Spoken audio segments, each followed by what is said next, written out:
E Gogo, então, você falou, né, que não gosta de que fale, né, que diga que hipnose não verbal é magnetismo. Inclusive, a gente vê sempre, e aliás, te deixa nervoso se fala que Deixa hipnose nada. é magnetismo, é mesmerismo. Inclusive, eu já te mandei provocações lá naquelas perguntinhas anônimas. Hipnose não verbal é magnetismo, só para dar risada. Então é o seguinte, minha primeira pergunta. Já que a hipnose não verbal não é nada disso, qual que é a diferença Uhum. entre a hipnose não verbal, mesmerismo, magnetismo e o toque de Charcot? O toque de Charcot é uma técnica moderna, a gente não sabe quem que inventou, tá? Até onde eu sei, Charcot não utilizava isso. Pra nada. Pra nada. Interessante. Talvez ele tenha servido de inspiração, uma boa inspiração. A hipnose não verbal foi criada nos anos de 1950, entre 50 e 60, se eu não me engano, ou um pouquinho antes, por um cara muito especial lá na Itália, um grande cientista, tá? Esse cientista ensinou o Giancarlo pessoalmente. E o Giancarlo me ensinou pessoalmente. E a gente perpetua esse conhecimento. A hipnose não verbal foi criada a partir da junção de inúmeras técnicas, inúmeros modos de se aproximar, de se comunicar com o ser humano. Então não é porque não existe palavra na hipnose não verbal, não existe verbalização de algo, que não existe sons. Também não existe magnetismo dentro da hipnose não verbal. Não existe. Simplesmente não existe. Eu sei que tem gente que torce o nariz, que fala, eu aprendi hipnose não verbal dando passe magnético.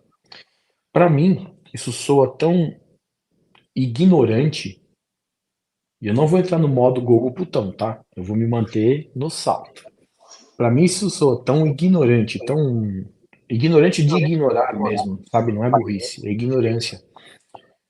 O magnetismo tem o seu próprio nome, que é magnetismo.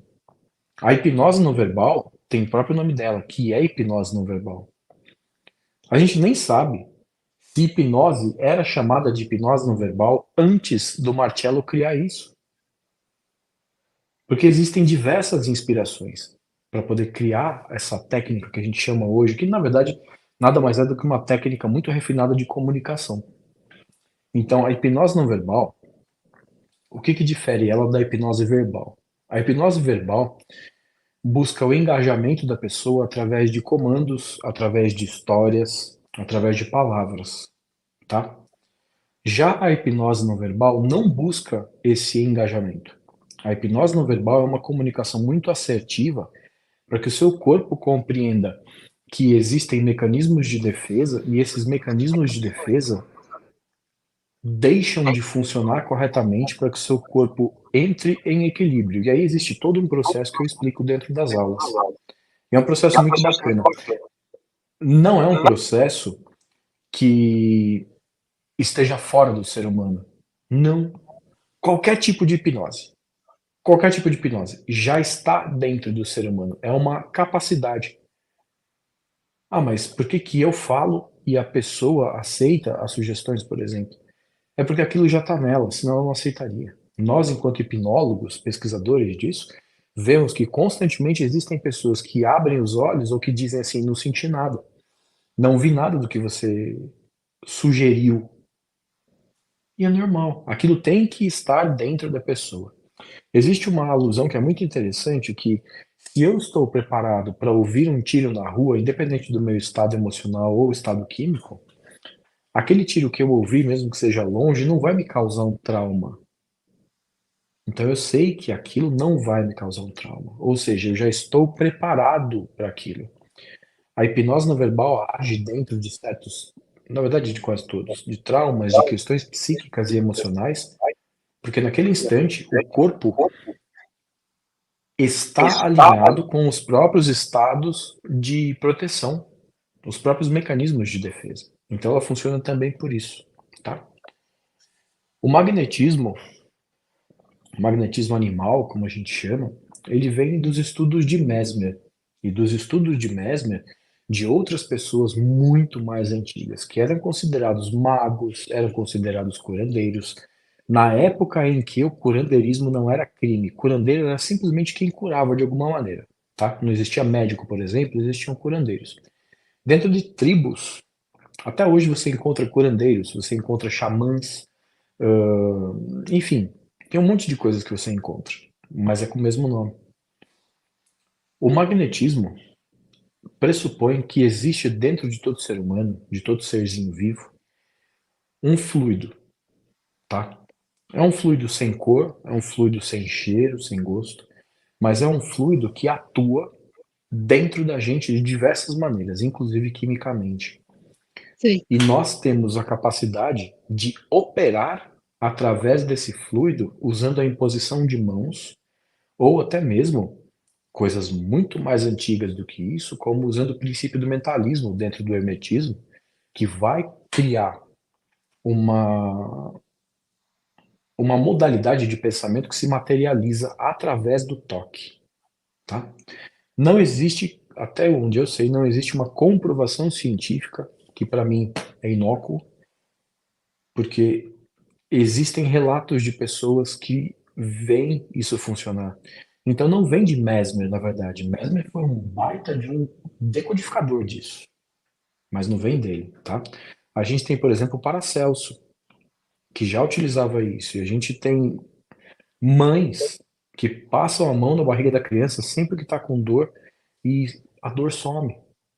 Então, não deixa de ser um passe magnético. Ou seja, não deixa de ser o magnetismo animal. Tá? Eu, particularmente, acredito que isso funcione e funcione muito bem.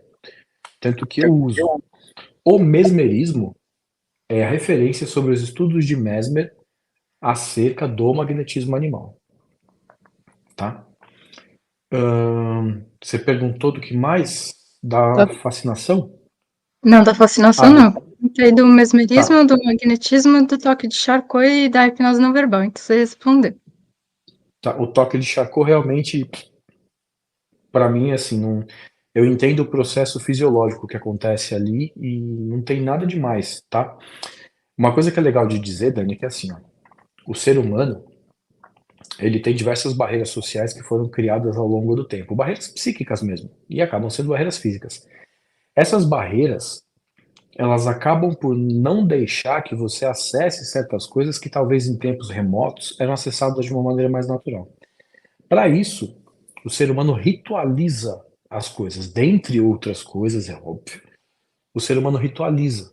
O ato de ritualizar serve para engajar, tá? E quando a gente fala engajar, provavelmente os hipnólogos mais novos, as pessoas que não têm tanto conhecimento, vão pensar imediatamente, engajar através da fala. Não. Engajar é estar no processo. Para a gente é estar no processo, mas existem outras diversas definições. Então, toda ritualização leva ao engajamento. Como eu falei, se existe um tiro na rua, ou se existe algo que assusta, aquilo também não deixa de ser uma forma ritualística de enxergar as coisas. Só que quando a gente fala ritual, qual que é a primeira coisa que vem na cabeça dessa sociedade doente que a gente vive hoje?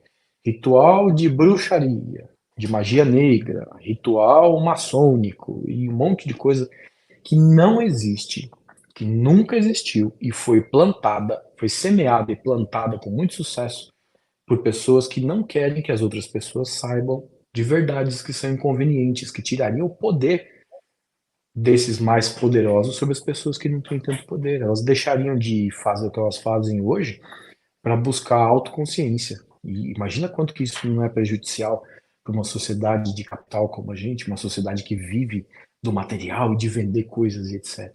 Seria bastante complexo, né? É, bastante.